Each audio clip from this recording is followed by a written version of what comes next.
Assalamualaikum warahmatullahi wabarakatuh dan salam sejahtera Malaysia. Anda bersama saya dalam program 7 Soalan KPT saya, Jannah Jalidar. Hari ini akan membawakan anda tajuk yang penting untuk kita rungkaikan iaitu keusahawanan, dan bersama-sama kita di studio pada hari ini ialah Puan Nuraida Abdullah, Timbalan Setiausaha Bahagian Perancangan Strategik KPT. Selamat datang Puan ke studio kami pada hari ini. Ya, terima kasih kerana menjemput saya. Baik Puan, kita akan membincangkan topik mengenai keusahawanan, dan untuk pertamanya saya dimaklumkan bahawa agenda keusahawanan merupakan antara agenda utama Kementerian Pengajian Tinggi dalam menyahut aspirasi Pelan Pembangunan Pendidikan Malaysia, iaitu Pendidikan Tinggi atau PPPMT 2015-2025. Boleh mungkin Puan ceritakan kepada kami lebih lanjut berkenaan perkara ini. Silakan Puan. Ya, boleh. Untuk makluman semua, bidang keusahawanan merupakan antara bidang tumpuan utama kementerian dalam menyokong pemerkasaan agenda kebolehapasaran graduan institusi pendidikan tinggi. Sehubungan itu, pihak kementerian telah memperkenalkan dasar keusahawanan peringkat pengajian tinggi sejak tahun 2010 yang digunakan oleh pihak kementerian dan institusi pengajian tinggi sebagai rujukan dalam menjayakan agenda keusahawanan di dalam sistem pendidikan tinggi negara. Yang terkini, Pelan Tindakan Keusahawanan Institusi Pendidikan Tinggi ini ataupun PTK IPT ini adalah bagi tempoh 2021 hingga 2025 yang telah pun dilancarkan oleh Yang Berhormat Menteri Pengajian Tinggi Datuk Seri Dr. Noraini Ahmad pada 19 Februari 2021. Pelan ini merupakan kesinambungan daripada Pelan Tindakan Keusahawanan IPT 2016-2020 yang adalah selari dengan apa yang dihasratkan di bawah lonjakan 1 Pelan Pembangunan Pendidikan Malaysia Pendidikan Tinggi atau PPMPT 2015-2025, iaitu dalam melahirkan graduan holistik berciri keusahawanan dan seimbang. Dalam hal ini, penerapan nilai dan atribut keusahawanan dalam kalangan pelajar melalui pendidikan menjadi fokus utama dalam menganjakkan minda pelajar-pelajar kita di IPT daripada sebagai pencari kerja ataupun job seeker dengan izin kepada pencipta pekerjaan ataupun job creator. Oleh itu, pelaksanaan Job Creator Framework menjadi antara asas utama dalam merealisasikan inisiatif ataupun program-program pembangunan keusahawanan ke arah melahirkan pelajar yang mempunyai atribut dan ciri-ciri keusahawanan unggul. Baik Puan, saya tertarik untuk mengetahui lebih lanjut berkenaan Pelan Tindakan Keusahawanan IPT 2021-2025. Mungkin boleh Puan kongsikan sedikit mengenai kandungan pelan ini Puan? Matlamat utama Pelan Tindakan Keusahawanan IPT 2021-2025 ini adalah melahirkan graduan berciri keusahawanan dan usahawan siswa yang kompetitif dan lestari. Maksud berciri keusahawanan ini adalah pelajar yang mempunyai mindset keusahawanan, iaitu mindset keuntungan apabila melaksanakan sesuatu pekerjaan, sama ada mereka bekerja dengan majikan, mereka memahami proses dan aspek perniagaan tersebut dan berusaha untuk mencapai keuntungan kepada perniagaan tersebut. Itu yang mindset yang kita nak tekankan, kita nak kita nak cungkil daripada semua pelajar-pelajar di IPTA. Jadi bila mereka mempunyai mindset ini, mereka boleh mencapai produktiviti yang tinggi dalam bidang pekerjaan mereka. Jadi mindset keusahawanan ini perlu, pada hemat saya, perlulah dibudayakan. Jadi sekiranya pelajar-pelajar kita pun tidak mempunyai pekerjaan, tidak mendapat pekerjaan, tetapi berhasrat untuk mencuburi bidang perniagaan, mereka kementerian berhasrat melalui Pelan tindakan tersebut, pihak IPT berupaya untuk melahirkan pelajar yang boleh juga menjadi penjana pekerjaan dan mampu bersaing di peringkat global. Itulah hasratnya. Oleh itu, agenda PTK ni dirangka dengan inisiatif yang berpandukan kepada 3 teras strategi. Pertamanya, memantapkan ekosistem keusahawanan yang bersinergi dan holistik, yang mana fokus strategi ini adalah untuk memantapkan ekosistem keusahawanan dan menerusi hubungan pelajar, pensyarah, mentor-mentor dalam bidang perniagaan yang bersinergi dan holistik untuk semua institusi di pengajian tinggi awam dan juga swasta. Yang kedua, strategi kedua, memperkasakan jaringan ataupun network keusahawanan yang berimpak tinggi. Ini kita maksudnya kerjasama bersepadu dalam ekosistem keusahawanan antara 4 elemen ataupun dipanggil quadruple helix yang terdiri daripada institusi pengajian tinggi, pihak kerajaan, industri dan komuniti. 4 jaringan ni kita mahu mereka fokus kepada 4 jaringan ini. Dan strategi yang ketiga, menekankan kepada keusahawanan yang berteraskan inovasi dan teknologi. Jadi strategi ini kita memberi penekanan kepada usaha menggalakkan pelajar-pelajar untuk menceburi bidang keusahawanan berteraskan inovasi dan juga teknologi. Sebabnya hasrat kementerian adalah untuk melahirkan usahawan yang berasaskan peluang dan bukanlah yang berasaskan keperluan. Okey. Baik, Puan, mungkin boleh Puan kongsikan berhubung pencapaian Pelan Tindakan Keusahawanan Institusi Pendidikan Tinggi 2021-2025 ini pada tahun lepas. Okey. Pada tahun lepas, iaitu pada tahun pertama pelaksanaan Pelan Tindakan Keusahawanan ini, KPT telah merekodkan seramai lebih kurang 93,000 orang pelajar yang terlibat dalam aktiviti keusahawanan ataupun menjalankan perniagaan semasa pengajian. Dan daripada data kita dapati lebih kurang 9,000 orang meneruskan kerjaya mereka sebagai usahawan selepas tamat pengajian mereka di IPT. Ini adalah satu perkembangan yang positif lah, dan yang mana berbanding pada tahun 2020 terdapat peningkatan seramai lebih 24,000 usahawan pelajar dan lebih 1,000 usahawan graduan. Melalui usaha ini secara tak langsung kadar kebolehpasaran graduan juga meningkat sebanyak 1.1%, iaitu dari 84.4% pada tahun 2020 kepada 85.5% pada tahun 2021. Kementerian juga turut mensasarkan penubuhan syarikat pemula pelajar khususnya dalam bidang teknologi dan inovasi. Yang ini adalah inisiatif yang dirangka khususnya dalam teras 3 Pelan Tindakan Keusahawanan serta komitmen daripada semua pihak. Kementerian yakin sasaran ini akan direalisasikan, insya-Allah. Baik, Puan, mungkin ada apakah usaha-usaha yang dilaksanakan oleh kementerian di dalam memastikan kelestarian agenda keusahawanan di IPT ini? Okey, seperti yang saya maklum sebelum ni, pelaksanaan agenda keusahawanan kementerian adalah bagi menyokong lonjakan 1, Pelan Pembangunan Pendidikan Malaysia Pengajian Tinggi 2015-2025 yang bermatlamat menerapkan nilai dan kemahiran keusahawanan kepada pelajar untuk menganjakkan minda mereka daripada hanya sebagai pencari kerja, job seeker kan, kepada job creator, pencipta pekerjaan kan, di dalam negara. Untuk itu antara usaha yang kementerian telah laksanakan adalah menerapkan elemen keusahawanan yang merentasi kurikulum dan bidang pengajian, di mana kementerian telah menjadikan modul khusus asas keusahawanan sebagai subjek wajib di IPT untuk memastikan semua pelajar dari pelbagai bidang pengajian mendapat pendedahan keusahawanan secara berstruktur. Selain itu, kerajaan juga telah melaksanakan rangka kerja penjana pekerjaan ataupun dalam bahasa Inggeris Job Creator Framework. Jadi melalui kerangka inilah pelajar akan diberi bimbingan dan galakan untuk menubuhkan syarikat pemula ataupun startup lah saya rasa, khususnya yang berteraskan inovasi dan teknologi bagi meningkatkan daya saing pelajar-pelajar ni di pasaran after selepas mereka bergraduat ataupun semasa masih dalam pengajian. Selain itu, penerapan kemahiran keusahawanan terkini seperti kemahiran keusahawanan digital turut kita beri penekanan kepada pelajar. Kementerian juga menyediakan peluang inkubator keusahawanan bagi membantu pelajar mendapatkan latihan yang sistematik dengan bantuan mentor keusahawanan daripada IPT sendiri atau daripada dalam kalangan usahawan yang telah berjaya. Kita memang ada menjadikan platform tersebut.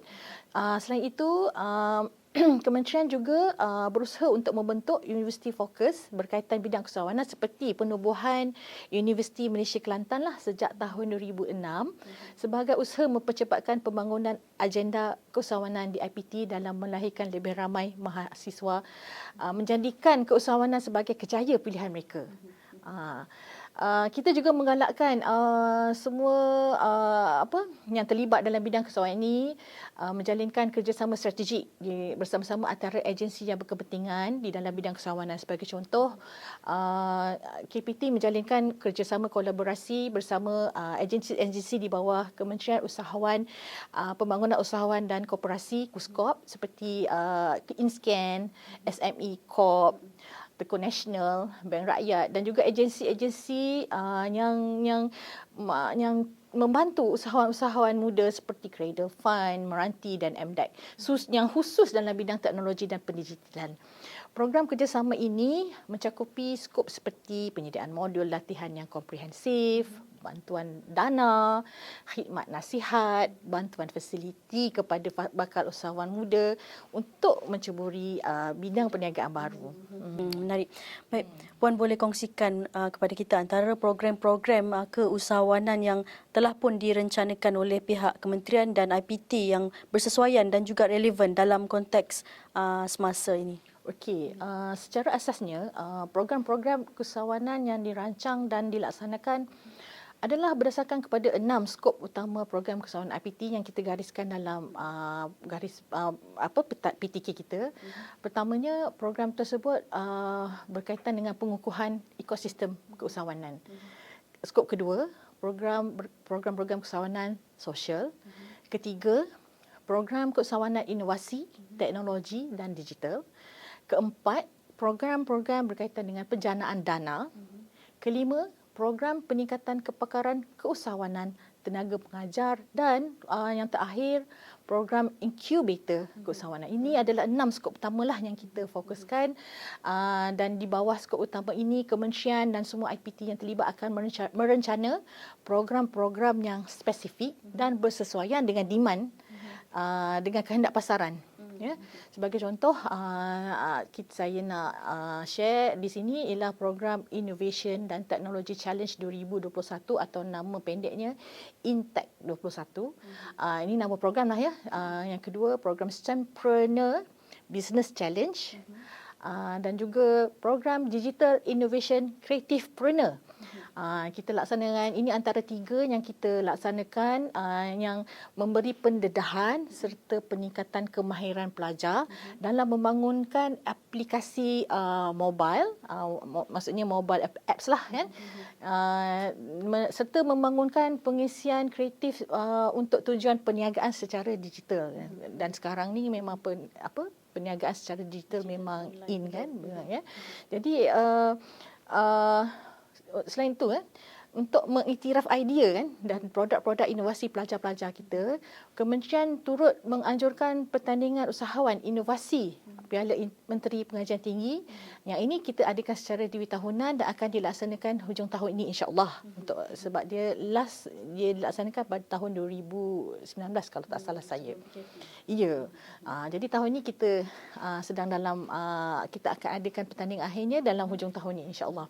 Jadi selain itu kita juga memfokuskan kepada bidang-bidang contohnya seperti bidang pertanian lah sebagai contoh, nama program seperti B Varsity Entrepreneurship Apprentice dan juga program Agrotech Entrepreneur Development Program ataupun Urban Farming bagi menggalakkan penglibatan dan memberi kemahiran yang diperlukan oleh pelajar dalam bidang ni. Jadi kita ada spesifik juga bidang yang kita nak supaya dia lebih luas skopnya kan.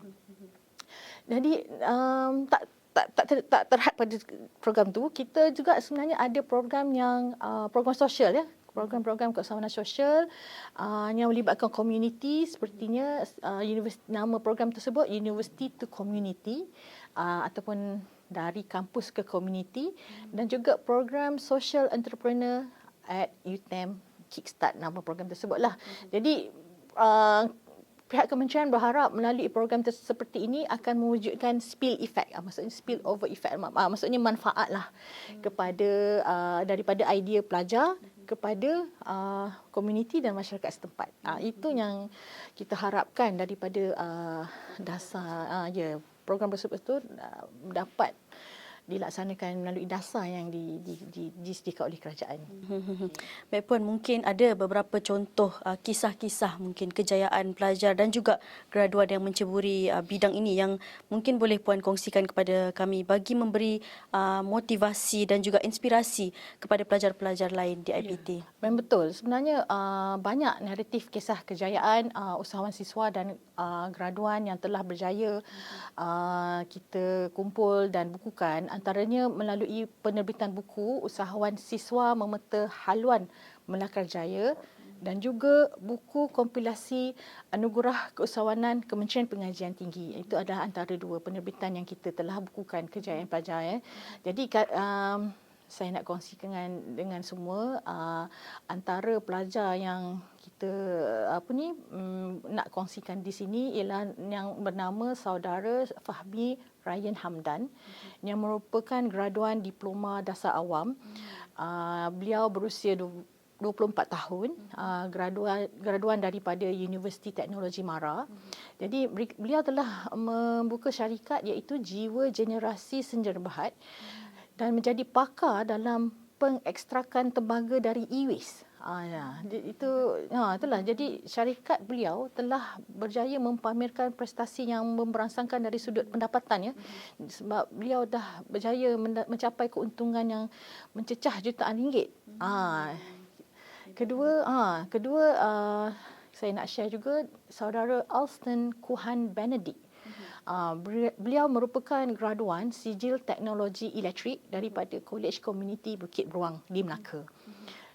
Menerusi perniagaannya Pro Electric Dynamic Services, beliau memberi tumpuan kepada kejuruteraan elektrik dan penyelenggaraan. Dan kejayaan beliau ialah beliau merupakan salah seorang finalis Anugerah Keusahawanan Kementerian Pendidikan pada tahun 2018. Dan untuk anugerah perusahaan pelajar cemerlang. Beliau juga adalah pengusaha yang muncul daripada Community College Incubator Classroom. Ini program yang dilaksanakan di College Community lah. Sebuah program incubator yang dirancang untuk melatih para pelajar untuk menjalankan perniagaan melalui simulasi perniagaan sebenar. Okey, saya ada lagi seorang. Boleh teruskan. Namanya Azim Zahid Azmi. Beliau merupakan pengasas kepada jenama pakaian Bulan Bintang. Yang terlibat dalam dunia fashion. Jadi yang memang memfokuskan kepada penjualan baju Melayu cekak musang, kurta dan potongan baju Melayu moden. Beliau merupakan graduan Sarjana Muda Komunikasi dari Universiti Kebangsaan Malaysia dan telah mempunyai hampir 3,000 orang ejen di seluruh Malaysia dan berjaya membantu komuniti untuk menjana pendapatan sepanjang tempoh COVID-19 lah. 2 tahun yang lalu kan. Ada lagi seorang. Sebenarnya ada beramai lagi ke? Ramai lagi. Tapi yang ini lah last, ya. Saya sharekan jugalah namanya Wong Yitin daripada Fakulti Kejuruteraan Universiti Malaya yang merupakan pengasas kepada syarikat Falcon Bearing Senjata Berhad, iaitu syarikat yang membekalkan produk bearing berkualiti tinggi dan merupakan solusi kepada industri otomotif. Saya dapat makluman bahawa syarikat ini telah berjaya menjana pendapatan sehingga 1.6 juta dan syarikat ini dicalonkan oleh Asia Pacific Top Excellence Berhad. Ini mereka antaralah. Saya sangat banggalah dengan kejayaan pelajar-pelajar yang telah kita latih dalam bidang keusahawanan. Saya harap ialah kejayaan ini menjadi inspirasi kepada semua student ataupun kepada semua pihak di luar yang menontonlah rancangan ini, kan. Baik Puan, soalan kita yang terakhir sampai dah pada 7 soalan. Jadi mungkin apakah perancangan pihak Puan dalam menggalakkan lebih lagi ramai pelajar graduan IPT menceburi bidang keusahawanan dan juga mungkin ada inisiatif-inisiatif sedia ada untuk mereka-mereka ini? Okey. Seperti yang saya nyatakan tadi, Kementerian melihat agenda kebolehpasaran graduan dan keusahawanan kepada pelajar pengajian tinggi sebagai fokus utama lebih-lebih lagi dalam mendepani lanskap kemelesetan ekonomi global lah sekarang ni, kan. Berdasarkan senario ini, kami sebenarnya menyahut saranan Yang Berhormat Datuk Seri Dr. Noraini Ahmad, Menteri Pengajian Tinggi, agar agenda keusahawanan di IPT perlu diperkasa, diberi wajah dan pengisian yang baru, yang lebih segar agar dapat melahirkan usahawan graduan yang berdaya maju serta memiliki ketahan minda untuk mengharungi dunia kerjaya yang semakin mencabar. Kan? Antara perkara-perkara yang dilaksanakan oleh pihak kementerian juga adalah seperti semakan berkala kurikulum dan program akademik berkaitan keusahawanan supaya bidang keusahawanan dapat diarus perdanakan dalam kalangan pelajar. Macam yang saya sebut tadi, mindset tersebut, mindset keusahawanan tu bukan sahaja untuk membuka perniagaan, tetapi dalam bidang pekerjaan apabila diaplikasikan, kita berharap mereka boleh mencapai produktiviti yang tinggi. Jadi untuk selain itu, kementerian juga perlu meningkatkan jalinan kerjasama dengan agensi-agensi pembangunan keusahawanan, khususnya agensi-agensi di bawah Kementerian Pembangunan Usahawan dan Koperasi. Kita berusahalah untuk menambah bilangan-bilangan jaringan kolaborasi dan program. Antara inisiatif melalui kerjasama dengan KUSKOP ni yang sedia ada dan akan dilaksanakan adalah seperti skim pinjaman mikrokredit. Yang ni memang dah ada. Yang ni saya nak share, kita ada skim pinjaman ini dengan pihak Tekun Nasional. Pinjamannya adalah sehingga RM5,000. Selain itu, kita juga sentiasa menjalinkan kerjasama dengan pihak INSCAN, Institut Keusahawanan Negara di bawah KUSKOP, supaya dapat boleh memberi bimbingan dan kemahiran keusahawanan lah kepada pelajar-pelajar kita, sama ada yang masih dalam pengajian ataupun telah bergraduat. Ya. Okey, kita juga membuat jalinan kerjasama pengurusan dan pentadbiran koperasi ya dengan pihak Institut Koperasi Malaysia. Dan kita juga berharap akan datang bimbingan dalam pembangunan idea dan produk inovasi pelajar bersama Malaysian Research Accelerator for Technology dan Innovation Meranti. Kita harap lebih banyak kerjasamalah dengan pihak Meranti. Dan juga harapannya juga kita pun mahu menjalinkan kerjasama dengan syarikat yang memberikan pendanaan, syarikat pemula, contohnya seperti dengan pihak Creator Fund Sdn Bhd, khusus dalam bidang teknologi dan inovasi. Dan kita nak memantapkan jugalah kemahiran keusahawanan bidang digital. Jadi kerjasama dengan pihak Malaysia Digital Economy Corporation atau MDEC, kita akan kukuhkan lagi. Kementerian juga sedang meneroka peluang-peluang kerjasama baharu di dalam bidang keusahawanan dalam memastikan pelajar dan graduan IPT mendapat bimbingan dan sokongan sewajarnya dalam mengembangkan perniagaan mereka. Itulah harapannya. Sebenarnya banyak lagi yang ingin kita kongsikan. Betul. Pada hari ini, makluman, kisah-kisah motivasi untuk para pelajar di sana mungkin yang berminat untuk menjadi usahawan. Tapi tak apa, mungkin kita akan bertemu lagi di rancangan akan datang. Boleh. Terima kasih banyak kepada Puan Noraida Abdullah, Timbalan Setiausaha Bahagian Perancangan Strategik KPT yang sudi hadir bersama-sama kita pada hari ini. Mungkin ramai lagi kita akan lahirkan usahawan selepas ini, insya-Allah. Baik, untuk itu terima kasih dalam program 7 Soalan KPT. Saya Janah Jaridar. Assalamualaikum warahmatullahi wabarakatuh.